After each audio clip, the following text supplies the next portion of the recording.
കിണറിലെ വെള്ളം എങ്ങനെ ക്ലോറിനേറ്റ് ചെയ്യാം?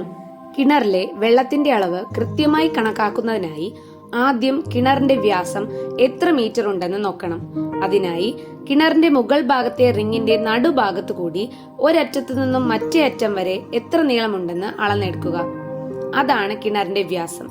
ഇതിന്റെ പകുതിയാണ് ആരം അഥവാ റേഡിയസ്. അതോടൊപ്പം വെള്ളത്തിന്റെ ആഴം എത്ര മീറ്റർ ഉണ്ടെന്നും അളന്നെടുക്കുക. അതിനായി ബക്കറ്റ് കിണറിന്റെ അടിഭാഗത്ത് മുട്ടിച്ച ശേഷം കയറിന്റെ നനവ് അടയാളപ്പെടുത്തുക. അതുമുതൽ ബക്കറ്റിന്റെ താഴെ വരെയുള്ള നീളം എത്ര മീറ്റർ ആണെന്ന് കണക്കാക്കുക. തുടർന്ന് 3.14 ഇൻറ്റു ആരം ഇൻറ്റു ആരം ഇൻറ്റു ആഴം ഇൻറ്റു 1000 എന്ന സൂത്രവാക്യം ഉപയോഗിച്ച് കിണറിൽ എത്ര ലിറ്റർ വെള്ളമുണ്ടെന്ന് കൃത്യമായി കണക്കാക്കാവുന്നതാണ്.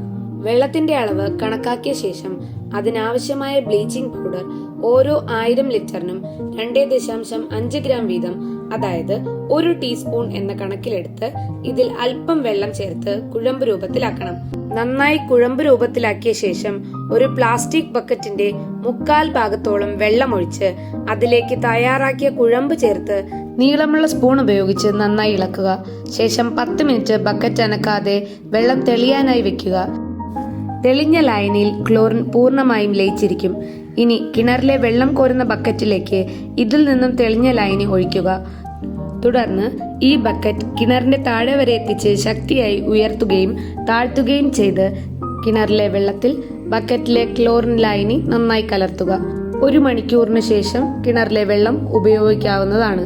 ജലജന്യ രോഗങ്ങളെ പ്രതിരോധിക്കുവാൻ കൃത്യമായ ഇടവേളകളിൽ ജലസ്രോതസ്സുകൾ ക്ലോറിനേറ്റ് ചെയ്യേണ്ടത് അത്യാവശ്യമാണ്.